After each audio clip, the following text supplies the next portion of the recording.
much. Really excited to learn from the wealth of experience that you have and how we can, you know, especially with the first responder side of things and mechanics and, you know, fleets for councils and airports and so many things. Australia is definitely lagging, but it's legends like you who are at the forefront of the transition and trying to disrupt things and get us a little bit away from diesel and unleaded. So great to have you here, Emma. Thank you very much for sharing your morning. It's 11:11. That's good luck in my mind.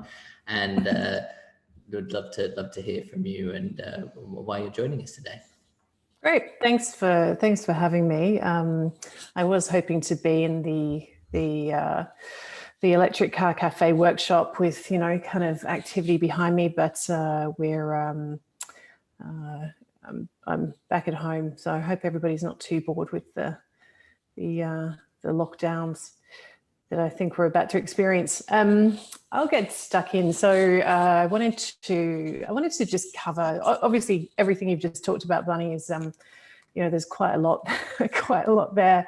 I wanted to have a quick look at why electric vehicles, what residents in Dandenong might find themselves driving, a bit about how to charge your electric vehicle, and then we'll get into the conversions. I was just going to touch on some of the projects we've currently got in the shop. So as you mentioned, there's kind of a group of us, a group of companies that I'm involved with here. So Evolution started a little while back. That actually started as with a vehicle conversion, and we've grown into solar connected home charging. The Electric Car Cafe specialises in conversions, and EVUp handles all our commercial hardware, so for workplaces, shopping centres, councils, that kind of thing.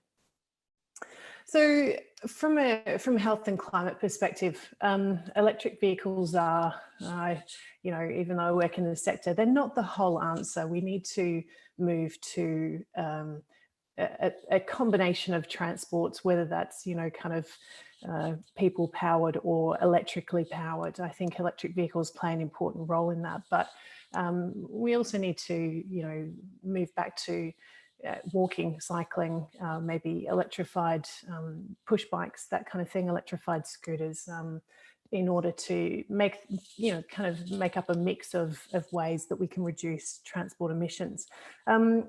Mostly because half of the passenger vehicles that we drive every day are half of the Australia's emissions. So it's, you know, when you put it like that, it's you can see what an issue we have.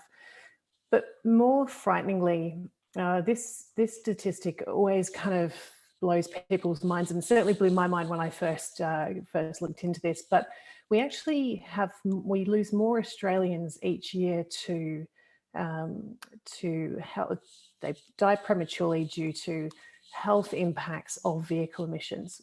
We lose more Australians that way than actually via the road accident toll. So we have this kind of massive campaign around how to drive safely and don't drink and drive and those kind of things. But actually we lose more, excuse me, we actually lose more people to vehicle emissions each year than we do to accidents.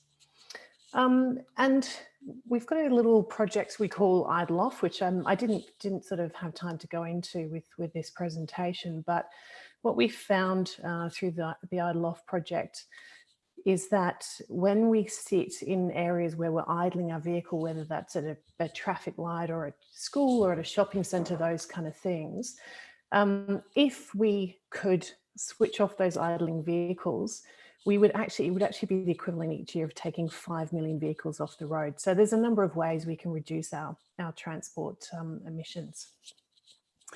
I wanted to also give everybody a bit of insight into where we're up to with electric vehicles in Australia. This data is from 2020. We've got the new data for 2021 coming soon. As you can see, there aren't many many electric vehicles on the road just yet, but as you can see from the chart, the compound annual growth rate is massive. We have this massive growth in the number of what we call HEVs, BEVs, FEVs, so hybrid electric vehicles, plug-in hybrid electric vehicles, and battery electric vehicles. And we anticipate that will continue quite strongly. As you can see here, by 2025, so 4 years away, you know, of the million vehicles that are sold each year in Australia, roughly, we anticipate a third of those will be electric.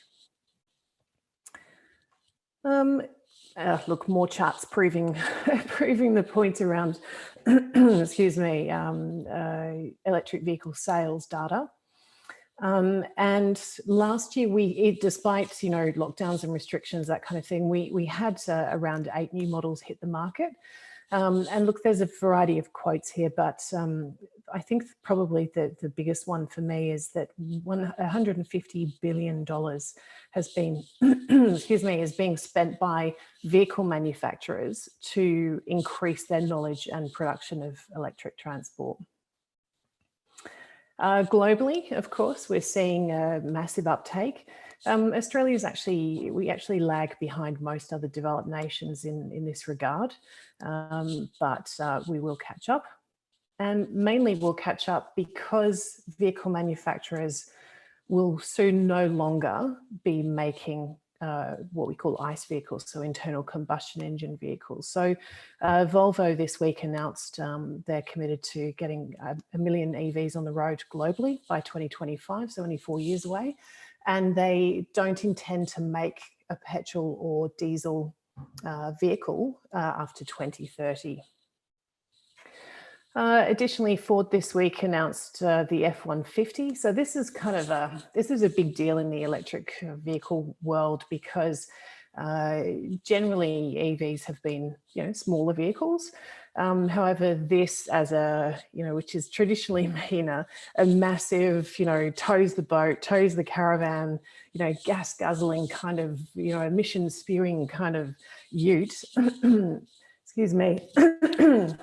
Will actually, from 2022, will actually be available as an electric vehicle and it will be able to tow. Additionally, Ford have announced an extra $8 billion that they're throwing into the pot for to develop their electric vehicle technology. So what does this mean for residents of Dandenong and, you know, the wider community? These are the 4 most common electric vehicles currently on the road in Australia in terms of number of cars on the road. The Nissan Leaf has actually been around. I think the early models were around in sort of 2014. So that vehicle has been with us for a little while. The Hyundai Ioniq and the Hyundai Kona are more recent additions to the EV, to the Australian EV landscape. And of course, you know, the Tesla Model 3 was originally, when it first was announced, probably 3 or 4 years ago, it was going to be the family EV, you know, sort of in that family budget. Unfortunately, as you can tell from the pricing I've put here, a lot of these prices, well, all of these prices they don't really fit that family budget just yet. So even though these are the 4 most common vehicles you'll see out in Australian roads, they're still not, we still haven't quite met that price parity that everybody talks about in terms of everybody will be able to afford to buy an electric vehicle as their next car. Having said that, the more electric vehicles we get on the road means that the more used vehicles we'll start to see coming through. So you can actually buy a used Nissan Leaf from about the $20,000 mark. It will have roughly 100 to 150 kilometres of range and probably be fairly low kilometres on the clock. So we are starting to see that secondhand market come through, that it meets that you know, a more family-friendly budget. So my prediction for residents within Dandenong is even if you're not thinking about an electric vehicle at the moment, soon you're going to have to. Soon you will have to think about an electric vehicle because that will be what's available. As we see that the vehicle manufacturers are starting to pull back in their manufacturing of diesel and petrol vehicles. New models are coming through that can tow, they can fit a whole family in there. They won't be in that kind of luxury price bracket for too long. We'll start to see those prices come down. And there's also the factor of, while an electric vehicle may be a little more expensive to buy up front, what we know is that they are cheaper to run. So here we're looking at a charger that we sell. It's called a Zappi. It connects to your solar panels and then to your car, meaning that any excess solar that you're generating, that you're not feeding back to you don't have to feed it back to the grid. You can actually feed it into your car. Means that you're driving on your self-generated solar, which reduces the cost of refueling your electric vehicle, of course.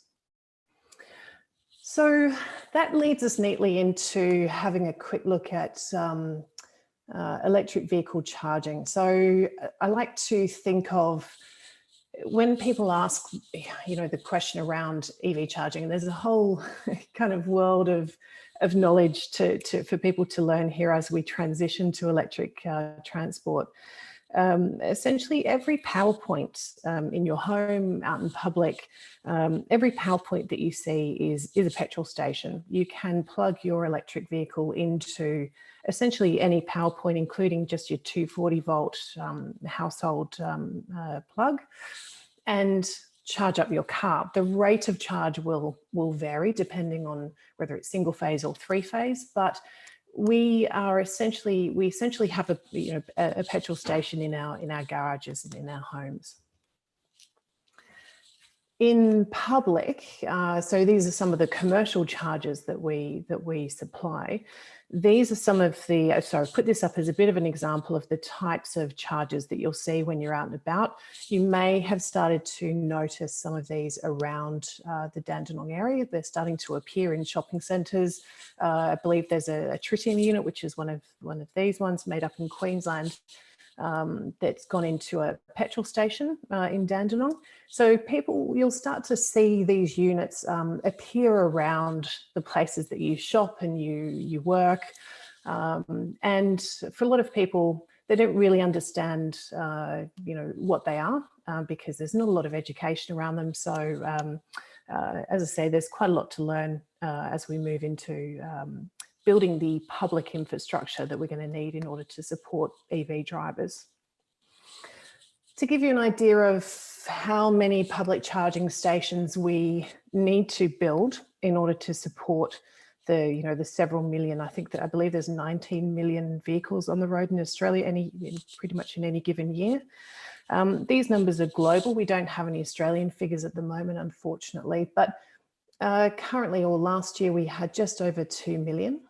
Now this is ports, so that's the actual plug that you plug your car into. Within another 5 or 6 years, we expect to see almost 31 million globally. That's how many we'll need in order to support electric vehicle drivers globally. When we talk about electric vehicle charging, we have two types, and this can often be confusing for people. So I just wanted to touch on it quickly. We talk about AC versus DC charging. So AC charging, otherwise known as just a standard or slow charge, this is a unit we actually make just down the road from you guys in our factory in Clayton South. This is the only Australian-made AC charging unit. So these come typically as a single phase or three phase unit, so a 7 or 22 kilowatt. So the charge here, because it's an AC charge, it's a relatively slow charge. You're adding maybe somewhere between 20 to 30 kilometers per hour that you're plugged in. The DC charger that you see on the right here, which is made up in Queensland, can add more kilometers per hour. They typically come as a 50 kilowatt charger. That's probably the most popular one, 50 kilowatt DC, but you can go right up to 350, and we're starting to see some that are higher than that again, or more powerful than that again. So what's the difference between the two? Why is one slow, whereas one's faster? So as you can see here, the charging hardware that I'm talking about, that you've seen the pictures of, I think it's a common misconception that that's what dictates the rate of charge. Actually, it's the vehicle itself. So depending on which EV you actually drive, your vehicle itself will will dictate how much charge it can accept. So in every electric vehicle, there's an onboard charger. When you're charging with AC, it goes through the onboard charger and directly into the battery. And the purpose of the charging unit, the one that you'll see on the wall, the purpose of that unit is it's a gateway between your car and the power grid. And the charging unit on the wall says, when you plug it into the car, it says to the car, I've got this much power that I can supply to you. And the car says, thanks very much, I can accept this much power. And then it will start to accept that power through the onboard charger and then into the battery. So AC, alternating current, has to be converted to DC in order for the battery to accept it. So your electric vehicle battery will only take DC power. So when you're charging AC, it has to be converted within the car in order to be fed to the battery. When we're charging with a DC power charging unit, as you can see here, the power can be fed directly into the battery, making it a faster charge. Obviously, the other big difference between AC and DC is that you're going to need a greater power supply at the site where the charging unit is located. So typically the cost of installing an AC charger is somewhere around the $4,000 mark. For a DC charger, which requires a greater amount of technology and cooling in order to feed power directly into your EV battery, typically you're looking at around the $35,000 mark. So that gives you a bit of an idea of the difference between the two. And this kind of highlights what I was talking about before. So depending on your vehicle, so I believe that these three vehicles at the top, so the BMW i3, the Kona, and the Mercedes EQC, they can charge, I believe, all at about 7 kilowatts. So even if you plug them into a 22 kilowatt charger, they'll still take the same amount of time to charge up. Whereas a Tesla Model 3 can charge it, I think it's 11 kilowatts. Therefore, it'll take 12 hours and a 7 kilowatt charging supply, but it will take a shorter amount of time with a higher AC charge.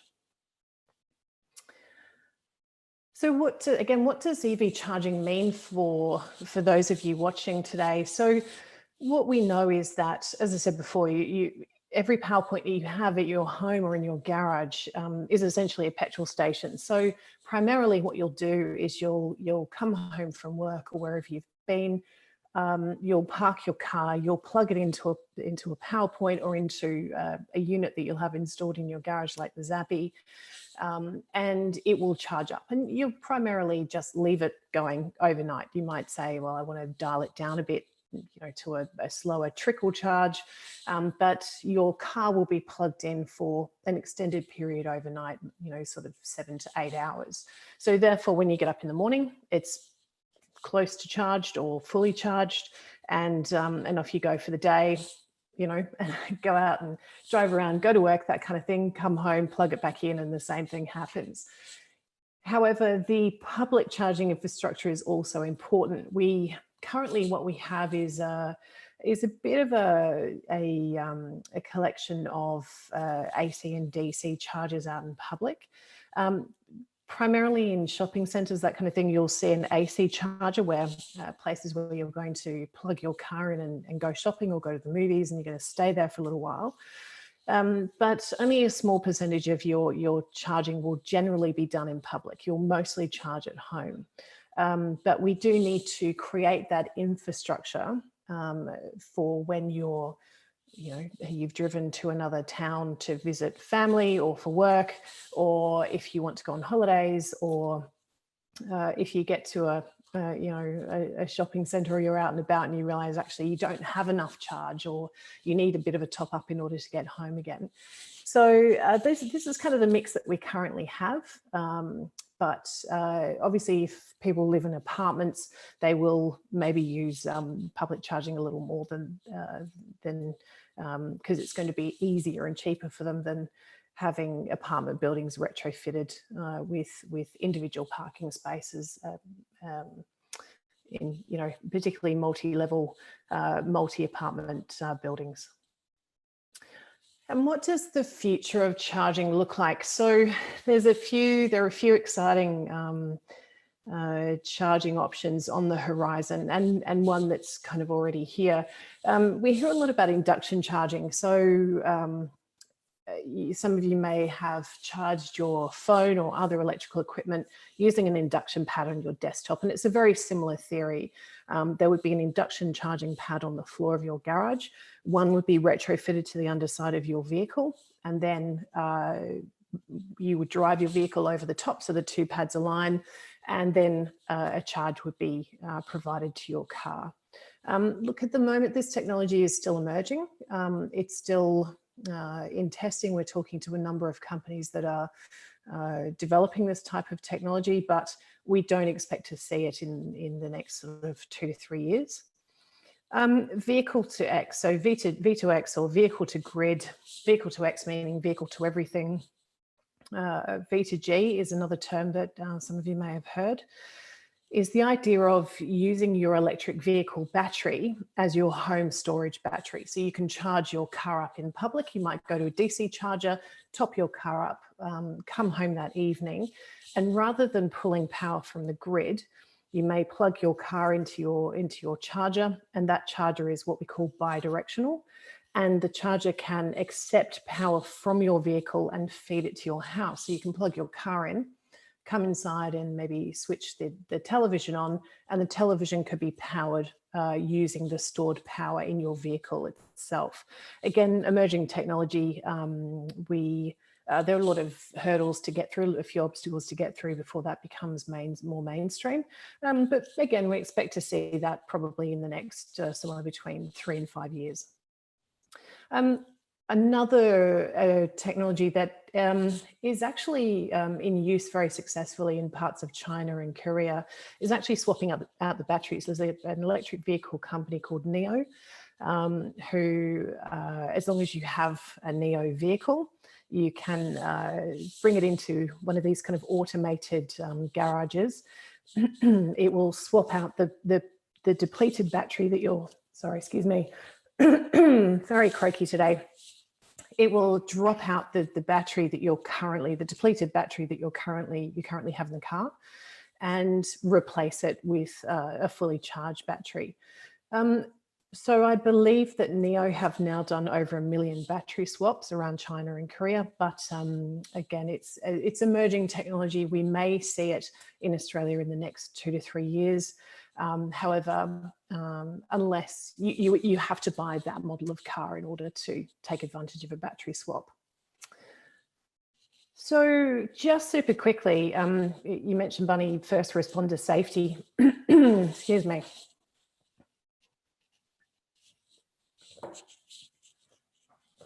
This is something we've been working on with the EVUp team has been working on with Fire Rescue Victoria. So we've started to have a look at what are the risks to first responders with, obviously EV charging that carries a lot of current, there's a lot of power through some of these chargers. How can we improve first responder safety? We do have a free downloadable sheet that helps first responders identify an electric vehicle. And we've just received some seed funding from the Department of Defence in order to delve into that issue a little more, and really drill down into what the risks to first responders are and how we mitigate those. So moving on now, the other parts, one of the other parts of our business is a little more interesting, I guess, than electric vehicle charging, but I hope that that information was helpful to you and helps kind of answer some of those questions that you may have had around what type of electric vehicle you may drive and how you charge it. The other part of our business is actually looking at how can we help, I guess, develop electric vehicle technology in Australia. How can we maybe reinvigorate vehicle manufacturing in Australia? Obviously, as many of you all know, that's that kind of has fallen by the wayside in previous years. And how can we help, I guess, we're going to end up with this kind of period of many years where we've got a number of petrol and diesel vehicles that will no longer be attractive to people to buy or to drive, because they can buy an electric vehicle at lower cost. So we have vehicles that will essentially only maybe be driven for a year or two before being leapfrogged, if you like, by electric vehicle technology. So we also have a number of specialist vehicles, such as the one you can see on your screen, which is actually a Polaris all-terrain vehicle. It's a very common farm vehicle. When we first got this particular vehicle, it was diesel, and when you put your foot down, it took about half an hour for it to actually move anywhere. It was very, very slow off the line. It was difficult to maneuver. And the Defence Science and Technology Group came to us and wanted to explore the idea of enhancing survivability using these vehicles. These are vehicles that they use in the field. What the aim of this project, this EV conversion was to reduce the heat and noise signature of the vehicle. So I think that's a picture of how it looked when it first came to us. And this is it completely converted. The battery pack for this vehicle sits underneath the seats here, and you can see I can't quite see it here, but there was a bench seat in originally. We've taken that out. The acceleration, the torque of this vehicle as a converted electric vehicle now is so great that we actually swapped out the bench seats for a couple of racing seats. We've got 3-point harnesses in them to help protect people. And it's whenever we've advised Defence that whenever anyone's driving these vehicles, they should be wearing personal protective equipment such as a helmet. So the battery pack sits underneath these two seats here. There's an electric motor in the back here. I don't think it's actually installed at the time this photo was taken, but there's now an electric motor in the back here. And we've got dual electric motors in the front. So the way this vehicle works is one motor drives the two rear wheels, and two separate motors drive two front wheels separately. And the idea behind that being if the vehicle was shot at or blown up, a wheel was lost, it could still limp its way out of trouble using the other three wheels. Another picture of it in action. We have a great video which I won't, I did pull up, but I'm not sure how well it'll go via Zoom, but it's on our website, which I'll give you the address at the end. We've also got one of our favourite projects is actually a Land Cruiser. It's a 1970s Land Cruiser 40 series. This vehicle came to us in reasonable condition, but a little rusty. It's a smoke machine. Every time we started it up, there'd be a big billow of diesel particulate in the workshop that stank. And so at the moment, this vehicle has the engine's now been removed. We've repainted the engine bay. The electric motor is being fitted at the moment, and this vehicle will actually have about a 400 to 500 kilometre range. We actually tore down a wrecked Tesla Model S in order to harvest the batteries from the Tesla, and the batteries will sit underneath the tray of this vehicle. I think I've got a photo. So the batteries will actually sit just underneath the tray here, electric motor in the engine bay, and this vehicle will be a proper electric off-roader. So we believe it'll be the first electric ute in Australia. We're hoping to finish this vehicle. It'll be ready by the end of June. And this one's pretty cool. This makes everybody a bit giggly. This is a real life DeLorean. If you're not a fan, then it was featured, of course, in the Back to the Future films. And the owner of this vehicle actually contacted us probably about a year ago and said, if I buy a DeLorean, can you electrify it for us? And we kind of thought he was joking, so we kind of hung up on him. And then about 6 months ago, he rang back and said, I've bought one. When do you want it? And he bought it in, and we have started to tear down very, very carefully, of course. We've started to tear down the DeLorean. This will have from the wrecked Model S that we harvested the batteries for the Cruiser from. We've also saved the small drive unit, and that will be going into the DeLorean. So this will actually be an incredibly fast vehicle.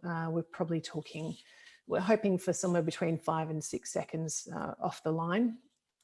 And whereas currently it was built in 1982. It's quite a fascinating history of that particular car company, but built in 1982. And currently, if you want to drive it and you want to get the motor started, it's about a 10 or 15 minute kind of warm up period to get the engine to actually warm up before you can actually drive the vehicle. So DeLoreans are actually fantastic vehicles for conversion because their engines are starting to fail, and they weren't particularly good in the first place. But so this will be a really fascinating project to do.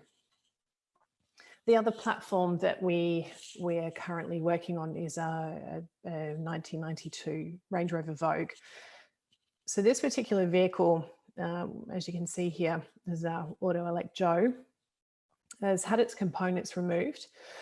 We're at the point now where we're fitting, we're measuring up and trying to fit the electric motor mounts in the engine bay to figure out where the motor is going to sit. The batteries for this have been harvested from a wrecked Renault Zoe, and it'll only have a range of about 200 kilometres, but the owner of this vehicle is sadly terminally ill, so we're fast tracking the build of this vehicle so he can have as much time as possible to enjoy it with his family. This one, as you can see, it's a very classic, elegant, in 1992, this was the height of cool, and you could just imagine this cruising the streets of Melbourne, kind of stopping at coffee shops, that kind of thing. And it will do the same again, but just very, very quietly.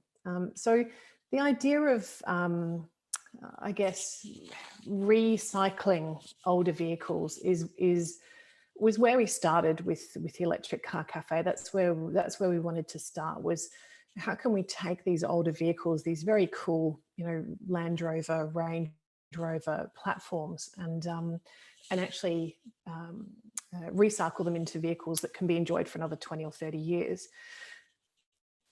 So, but what it's grown into is that for the Range Rover, Land Rover and Land Cruiser platforms, we actually are creating or have created the build process whereby if you bring us your 1992 Range Rover Vogue, we now know exactly where everything fits. We know exactly how to do it, and it brings the cost and the time frame for conversion right down to to be more cost effective.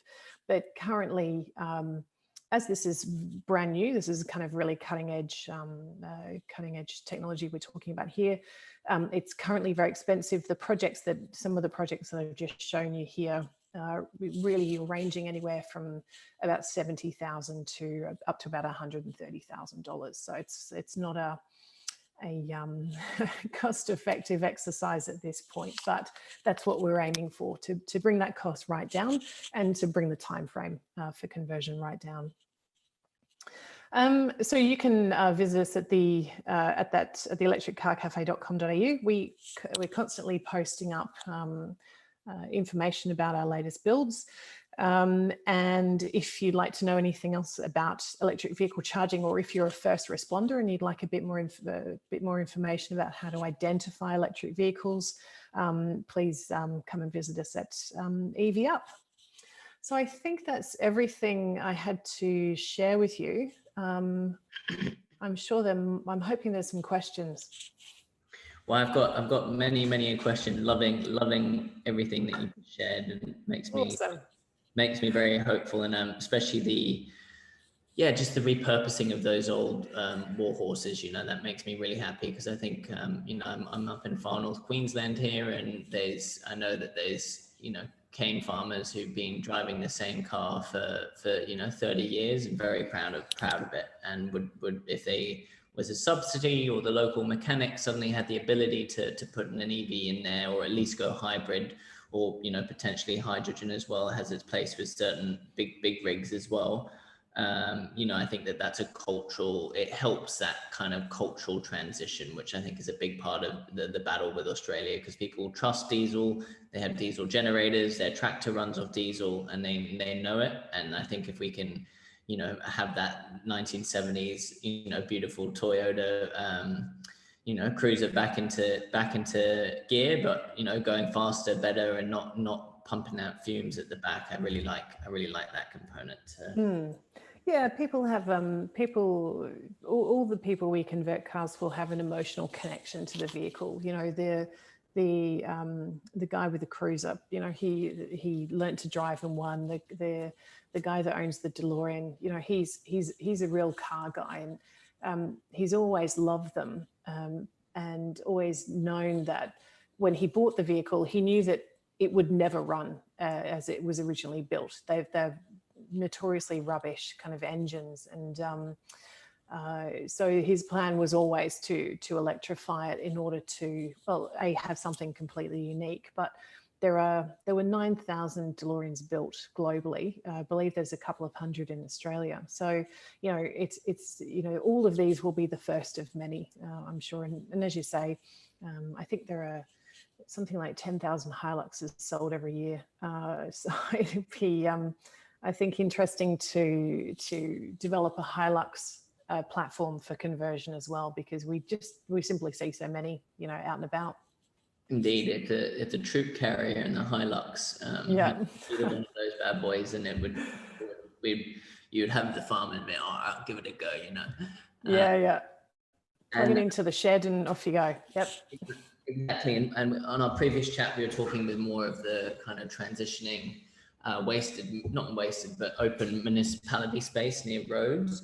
And I'd love to hear your thoughts on, the fact that we are one of the biggest cobalt, lithium, and steel, and all of most of the things required to make an EV we can actually harness from our own country.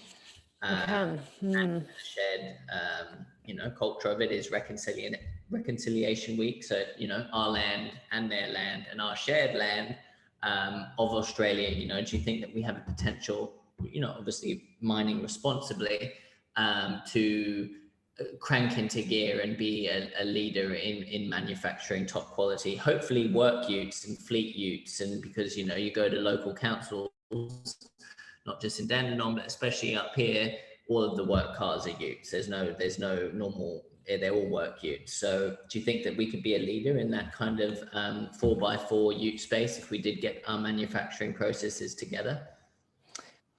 I think so. I'm not sure we'd ever.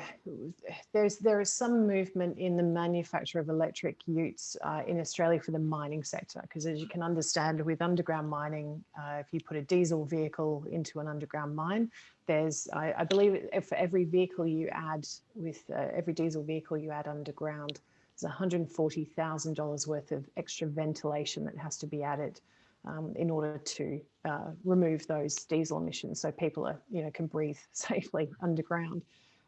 So there's big movement in the the manufacturer of electric utes for that sector. And I think that will kind of lead the way and show us, you know, what can be done. And as that process is, as I said before, as it's refined and simplified, and we can get access to hopefully locally produced components and materials, that will help us, you know, release that on a wider scale. That's certainly something we've been chatting to various levels of government about. How do we we can mine those materials in Australia, but how do we then turn those into the components that we're going to need for that manufacturing, or those conversion, the retrofit conversion? But also how lithium's endlessly recyclable. So how do we, you know, we're tearing down wrecked vehicles to harvest those components, but how can they also be recycled, you know, in order to, you know, remanufacture that lithium into a new battery? How could, say, a Nissan Leaf battery that, you know, is almost end of life, be then used to store power at your home? You know, so I think pulling it out of the ground is one thing. It's not something I relish the idea of, but figuring out how to, once it's out of the ground, how to use it again and again and again, whether it's in a conversion or whether it's home storage or whether it gets broken down into its various components somehow and then remanufactured into a new battery. I think that's probably the most important path we need to take. Awesome. Well, thanks for touching on that, because I know that there's been a lot of kickback recently with documentaries like Michael Moore's, you know, Our Human Planet, and a few other things with the renewable and EV transitions. But we have a question from here from Jess, and she was wondering, you know, what do you think the future of racing in motorsports is with the transition away from ICE vehicles? Mm-hmm. And just to add on Jess's comment, you know, do you think that we have the ability to create manual electric vehicles, whether it's in motocross or motorcycling or just general four-wheel drive? I've never seen a manual EV. Do you think that that's a possibility? There are EVs that you can drive as a manual. The Cruiser that we're converting, you will actually be able to change through the gears, but actually you can stick it in third and off you go, kind of thing. There's a fantastic climate-focused motorsport, all-electric motorsport series called, I think I'm getting it right, it's Extreme E. They recently did the first leg. I think it was in Dubai, actually. And so again, emerging, and of course you've got the Formula E starting to really kick off. I think Nico Rosberg is behind that. That it's all still new and emerging and exciting. And but I think that eventually I'm sure there'll still be some people that miss the roar of the old V8s, that kind of thing. But one of the conversion workshops that we work quite closely with, the owner there, converted a 1974 Beetle, Volkswagen Beetle, took it to a drag strip and blew everybody else away. You know, so I think once people experience that torque and that kind of you know, immediate talk off the line and the speed with which these vehicles can move, I think we'll start to move away more and more from, and if people miss the noise, we can always, I don't know, add something to it to make it sound like it's a V8. Get your turbocharged muffler installed. That's it. And do you think with the gap right now with the transition, so how do you think it's going to play out in the next 10 years for, you know, I'm sure that there'll be people, especially rurally, who won't want to get an EV or be bothered to bring it into the conversion shop until at least 2030, until the price point of fuel's non-comparable anymore. But up to that moment, you just see that there'll be more growth, more jobs, more infrastructure, more demand for creating EVs, and then the kind of standard, you know, fuel pump will continue to go? Or do you think that there's going to be a kind of marrying of infrastructures that, you know, biggest oil company in the world, still Shell, I think it's 40 billion a year, and BP and Chevron and Caltex and all of these people will be a part of that? Or do you kind of see it more of a a privatized disruption over these coming years, especially in Australia? Obviously America, different story, but in Aussie, do you see it more kind of that EV infrastructure relying a little bit on the big oil infrastructure, or do you think it's going to be more privatized and distributed? It's certainly privatised at the moment. I think both state and federally governments are kind of doing well in keeping up with, where companies like ours are up to. And we have a couple of very big players in Australia that one of whom actually has a partnership with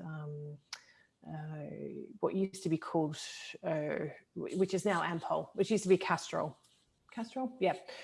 So they've rebranded back to the old Ampol brand, and the DC charger I mentioned that I think is in the city of Dandenong is actually at a petrol station. So we'll slowly start to see a mix of traditional fuel bowsers mixed with electric vehicle charging, and we'll continue to see that progress in terms of, they might be a 50 kilowatt DC charger, or a 350 kilowatt DC charger, but they might go up to a 500 kilowatt charger in the next few years. But we need to see the electric vehicles themselves start to, which we are seeing. The vehicles that come through, we need to start seeing those vehicles be able to take that amount of charge and give people more of that fuel bowser experience. I think that's what people are after, or what people are worried about is, I can't go to a petrol station and I'm there for 5 minutes and I'm done. The point of the slide that I put in there about 90% of your charging will be done at home is to answer exactly that concern. People are worried that I can't drop in and it's an instant thing. People are worried about the amount of time it takes to charge, but I don't know any EV driver that leaves at the start of the, first thing in the morning and drives off and runs out of charge. It does happen occasionally, but it's pretty rare. So the long distance stuff as well, like for the most part, if you're traveling over 300-400 k's, you're recreating. And I think, I'm managing a regeneration project up in Queensland to reforest 300 acres of land, and we're all off grid there. And I have an off grid solar hydrogen EV charging setup. And I think as a blueprint to what we're creating there, on top of the 500,000 trees that we're going to be planting, having, we're in the world's oldest rainforest, and it'll be right at the bottom of the right at the top rather of the electric highway from Brisbane to Cairns. There's one in Cooktown yet, but basically I see that there's a really big opportunity to not rely necessarily on the shelves, and to have a kind of distributed blueprint that can marry conservation and regeneration, biodiversity protection, recreation, open space access. And then you can bring your EV charge. You can sit there for, if it's a fast charger, 10 minutes, or if it's a long charger, potentially up to an hour. And then you can go for a walk, you can have some food, you can go to the loo, you can fill up your water, you can go for a hike, do some bird watching, anything like that. And I think trying to encourage that kind of snail mail approach, that snail mail is better for the planet.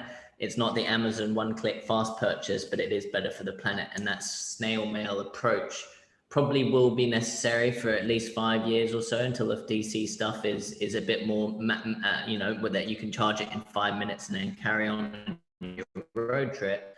But I definitely see that biodiversity protection and EV charging, especially rurally in Australia, it can be a really good marrying of kind of sectors, Oh, very much so. And the idea of ecotourism combined with e-tourism, I'm not sure everyone will agree, but I find it quite lovely that we have to holiday in our own country, for the short term. And we recently installed 3 chargers into the city of Ararat down here in Victoria. And in doing so, we've created a trail that EV drivers can use over the course of a weekend. They can do it in a day. I've done it in a day myself. And at each point you can stop. And I actually went out one Saturday a few weekends ago, and I stopped in Ararat. I went for breakfast. I had a wander around the shops. By the time I'd finished, my car was charged and I could move to Pomona, a place called Pomona. That's a bit more rural, but there was a glass blowing studio there. So I plugged my car in. I went to see what they were up to. Then I moved on to Lake Bolac, and it's right at the Visitor Information Centre, had a bit of a chat, had a coffee, charged my car up and off I went again. You know, that's absolutely the type of, there's currently the infrastructure, you know, as I say, you were less than 20,000 EVs on the road, and the infrastructure is now being built to really cater for what's coming. But currently you have to plan your trip a little more than you normally would to drive petrol or diesel. But there are numerous people that have driven right around Australia. They've circumnavigated Australia in electric vehicles. And one lady, lovely lady from Queensland, who she was in her 70s, or she's still in her 70s, she did it a couple of years ago. And it took her longer than it would have done in a petrol or diesel vehicle, of course. And a couple of times she found herself charging up via a household power, PowerPoint that took 24 hours rather than 2 hours, but it's doable. It is doable. And as the infrastructure continues to roll out and we continue to build it up, particularly that AC infrastructure that is a little bit slower, but encourages people, as you say, to stop and have a coffee and spend some money and have something to eat, or see what, sounds like that project sounds amazing. See what's going on there. Yeah, I'd love to share offline and definitely, whether it's EV, renewables, or biodiversity protection, they all have that drawdown carbon credit valid thing, which again is a mechanism shared within the broader transition that we're talking about. And I'd love to I think that what you really highlighted more than any speaker on EV is that VIP access to conversion. And I'd love to hear from a subsidies level or an uptake level, whether it's local, for example, within the greater city of Dandenong on their 165,000 people, or, our council up here is only 12,000 people, or on a state level, or on a federal level, or potentially even on an international level with kind of the World Economic Forum or the World Bank. How do you see the conversion aspect scaling? Because to be honest, people here tomorrow are going to go and buy a new EV, and there's some beautiful cars around. The Rivera, Rivian in America. The Rivian, yeah, yeah. $70,000, no one can afford that right now, the average. But let's say with subsidies, $200, $300, $500 to go get a conversion, and obviously the price for the mechanic is not going to be that, but with subsidies, whether it's local, state, or federal, or international, what's the price point right now? And to let's say I've got a diesel 2011 diesel Navara that is my work ute, and I've moved about 9 tons of dirt in the back of that thing for our nursery and all kinds of stuff recently. I'd rely on that car to get my job done. It has a good towing capacity. How much would that cost me to go and get converted? And how can we encourage, whether it's in Cairns, I guarantee there wouldn't be a conversion thing up here yet, but how can we get that blueprint up here, or out in Alice Springs, or out in Darwin, or Perth, or Broome, or Brisbane, or wherever it is? How can we kind of scale this blueprint and kind of get it adopted in some of these other places out in Australia, just from a price point maybe to begin with, and then how either state, federal, or local can kind of help accelerate all of that stuff would be awesome. Yeah, it's a really good question. It's such new technology, and such and globally such an emerging sector. Our issue at the moment is not so much building the processes, it's building the people, to the point that we've created a collective. There are 8 conversion workshops in Australia that we've teamed up with, and we've actually written our own training program, because there's nothing, the workshop of the e-workshop of the future won't necessarily have a series of mechanics. it will be electricians and auto elects and electronic engineers, and it looks very different to the workshop that we currently see. So our problem at the moment, or our sticking point, an obstacle we need to overcome, is training people to be safe around high voltage. And when I blithely said before, oh yeah, we tore down a Tesla S. So a Tesla S had rolled. We got it down here. It was actually from, I think, up in Brisbane, and we tore it down and we took the batteries out. That's incredibly dangerous work. One wrong move and, you know, lights out kind of thing. So that's the kind of, they're the skill sets that we're building in conjunction with other companies that do similar work with, to build that kind of foundation of, here's what we know currently, here's how to do it safely, here's how not to die in the process or set fire to something in the process, and then build that first vehicle of any type, like your Navara, and then cookie cutter that across every other vehicle. So by the time we reach vehicle 10, suddenly the cost is half of what it was originally. So with let's go the 1994 cruiser that you've done, which seems like it's a bit more modern than the 70s rig and the Back to the Future rig. Roughly, if you did 5-10 of those, what would be the price point to get a car like that converted that's kind of late 90s, early 2000s? Yeah, sure. So range equals cost. So the further you want to go, the more it's going to cost you, obviously, because you need more battery capacity. Maybe 400 Ks or so, or 350, 400. Around the 250 mark is about the sweet spot for most people. The first thing we do when we start a new conversion is we sit the client down and we say, how far do you travel? What do you want to do? Do you tow? What's it going to be used for? And we understand what the requirements are. So around the 250 mark is about right. Look, realistically, we're up around the $70,000 to $80,000 mark at the moment for a conversion. By conversion number 10 of that same vehicle, we'd be down around the maybe 60,000 mark. By conversion 50, we would hope we'd be down around the sort of $20,000 to $25,000 mark. By 1,000, do you think that you could get that under 10K? That would most definitely. And look, that would also, obviously, there's a bunch of variables, including, you know, being able to access the components. There's a company called Transition One in France who are, and obviously Europe is a far more mature market with electric transport than Australia currently. But Transition One have released a website in conjunction with the French government. There are very strong subsidies there, where they can convert smaller vehicles, so kind of the smaller Renaults, Volkswagen Polo, that kind of size vehicle. They can do that, do a conversion with about 100 kilometers on the of range for, they say, around $8,000 and it takes about a day to do. So that's the kind of, you know, that's where we can get to.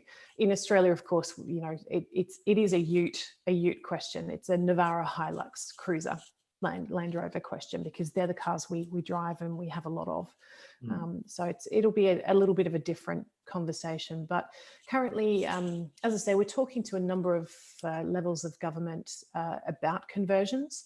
But at the moment, it's so new and so emerging that there's a lot we need to kind of work out and get through. Yeah, and we just need some disruptors, you know. It's just pretty despicable. In 2019, it was sort of, I think that the global subsidies for fossil fuels exceeded the all of the subsidies combined for the renewable and EV adoption combined. And it's like, if 20, 30, 40% of those subsidies came towards this sort of thing, you know, even at the $80,000 price point, the current conversions you mentioned, you could get that down to 10 grand. Even now. And it's just, we need some innovators desperately who are willing to put in that money, and we have big mine sites, and, you know, our GDP is number 14 in the world, despite, you know, only having 27 million people. So I think we can lead the way. I think coming back to Dandenong Council, and I did some work last week. In Monday, I did a climate change solutions, like what's 2030 look like for Cairns, which is 180,000 people in it. And they said the price point for the electric vehicle fleet wasn't comparable yet, so we didn't want to do that yet. And I'm like, come on, guys, be leaders. You're between two World Heritage Zones. Why not just cop that? You're getting millions of dollars for building bloody roads and upgrading infrastructure. The electric vehicle fleet, especially from the first responders, maybe the first responders after the council, but I think the council across the board, and this is not my thoughts on Dandenong, but just across Australia, they can be a kind of access leapfrog, and they can create a couple of public EV charging stations, and then within their own council kind of loading area, and where all of the vehicles are stored anyway, near where the office is, that they can just be all charging off that and kind of changing the culture from the inside. And I think it just looks good. A lot of council cars do sit idle when it's a hot day and there's two fellas in there having a break, having a semi, and that's just idling on electric. It makes so much more sense, because often they do have to go and deal with trees and keep the lights on and clean up drains and plant trees and do all of the amazing work that councils do.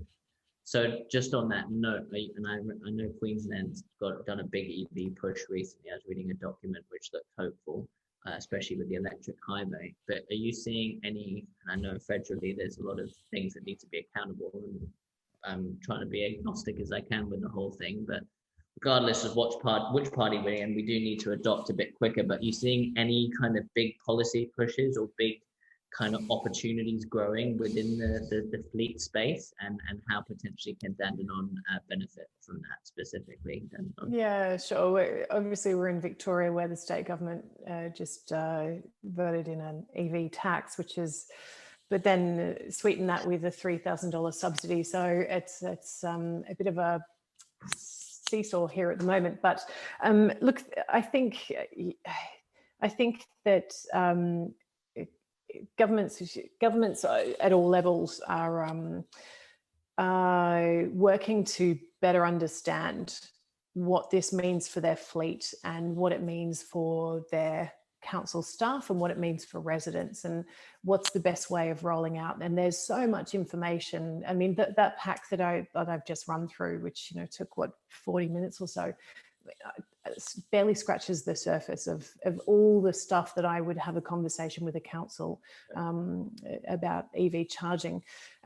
So there's a lot to learn, and I can understand councils' reluctance, or not reluctance, but I can understand their confusion. We're constantly putting together FAQ documents so we can send it out to the councils we talk to and go, here's how this works, and here's how to put a bollard in, and this is where you should put the sign, and right through to a year down the track, here's how we support the driver still. So it is difficult. It's a very different situation to buying a petrol or diesel vehicle. And also you have the added complexity, which is a solution we're working on at the moment. If the mayor, for instance, is given an electric vehicle and takes it home to charge it, how can he or she be reimbursed for that, that power that they've used at home? So there are all these intricacies and nuances around managing an electric fleet that companies like ours kind of work through, depending on who the client is. But in terms of the charging component, and obviously if you're charging off a dirty grid, it also seems counterintuitive as well. If you're charging your EV off, a gas or coal-fired powered grid. But I never thought of the kind of bill allocation and who holds responsibility from a fleet standpoint to charging stuff. That's definitely an interesting. I'm sure with the amount of charge required to make the machine run, you can allocate like a per kilowatt hour association that kind of links back to a bill chart, that if you pumped up 10,000 Ks in a year, that allocates into kilowatt hours, the average, price per kilowatt hour, and then you kind of get a bill association, payback or something. We can do that through software. So what I haven't mentioned in that pack, because it's a whole other rabbit hole to go down, is that you don't just put a charger in.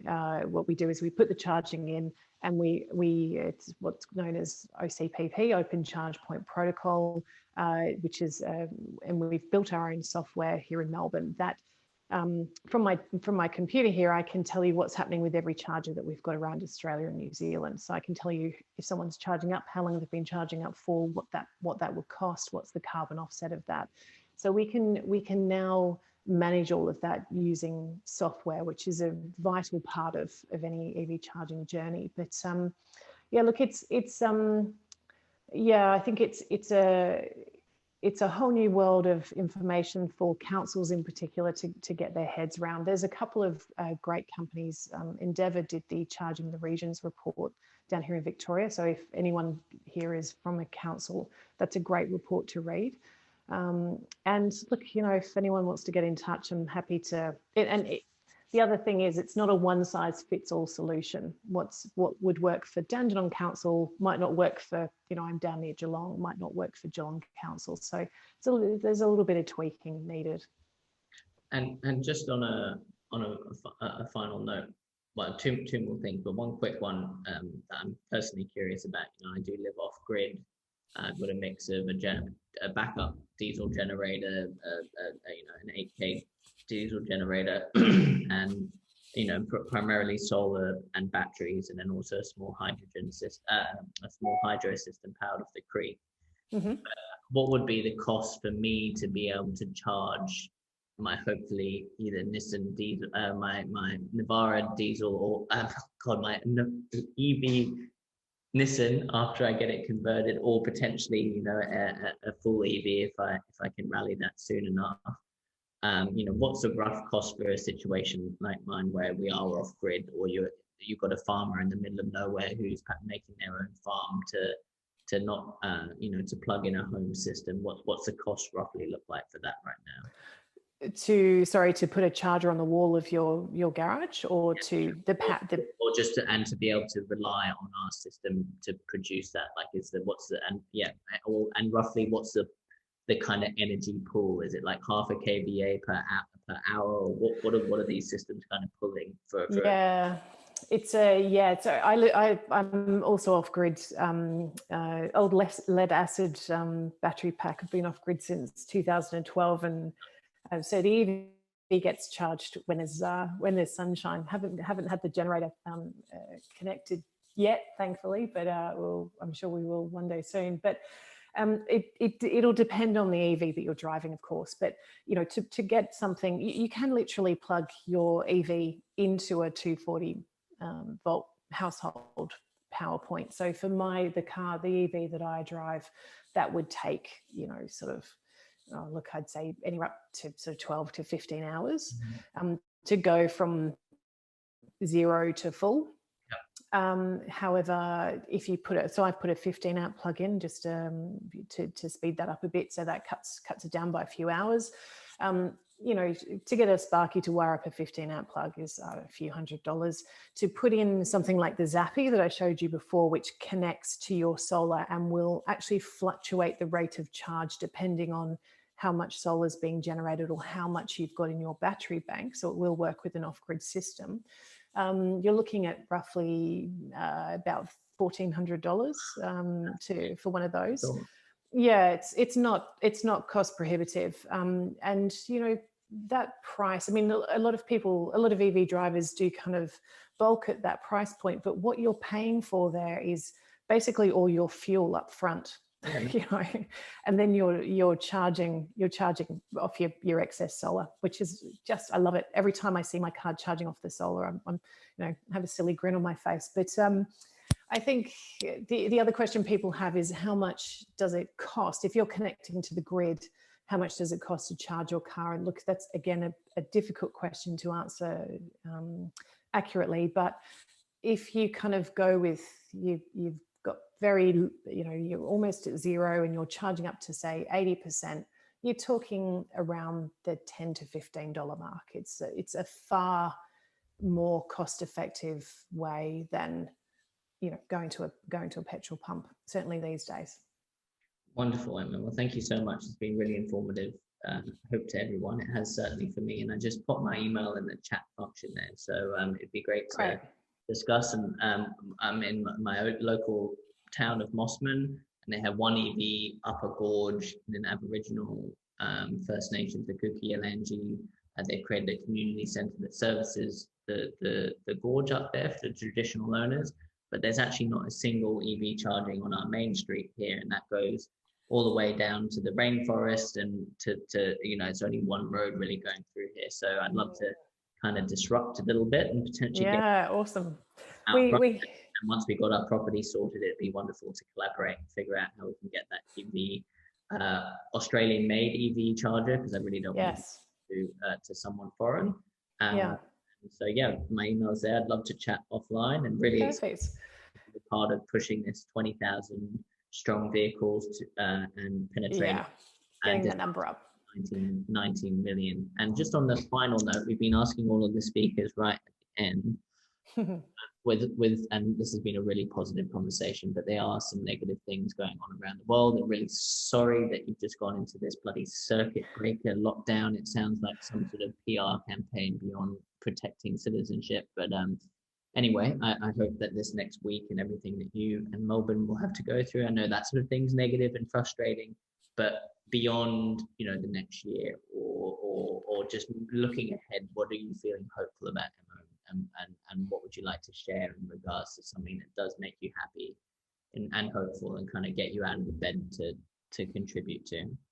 Yeah, look, I've been a climate activist for many, many years. I actually trained with the Al Gore Climate Reality Project back in 2014, I think it was. And back then we were very, you couldn't talk about any of these topics with anybody because it was too weird and you were too much of a greenie. And I love that, councils like Dandenong have put this event on where we're openly discussing this. We're talking about climate emergency. We're talking about the solutions. But what makes me most hopeful is I helped co-found a schools project, which I didn't have time to talk about today, but it's idloft.com.au, and it's a free online resource for students that helps them identify idling vehicles in their school grounds. So cars, parents' cars and buses, that kind of thing. And children's greatest exposure to vehicle emissions is actually on the way to and from school. So we help co-found that, and the students that we work with range from grade 6 up to about year 10. And these kids, I want to hire half of them because these kids know more about this stuff than I think I ever will. So I think as I saw from some of the videos in between speakers, we have to focus on the next generation and the generations coming through, and some of these kids are just absolutely brilliant. We're working with one young guy who has developed an off-street EV charging solution. There's so much cool stuff happening out there, and it's really, really exciting to see it all develop. Excellent, Emma. Well, thank you so much, and maybe just to add on that, because we're just going to a break now until just past 1 o'clock. As a part of that inspiration that you just shared, what would be your kind of challenge or your call to arms for anyone listening, whether you're a business owner or a student or just an everyday human navigating this wacky world? What would be your kind of call to arms and per se to be a part of acting upon what you just shared?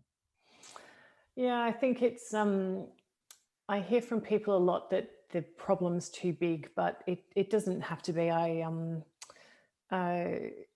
Every Friday night, our family has Thai food. It's Thai Friday night in our household.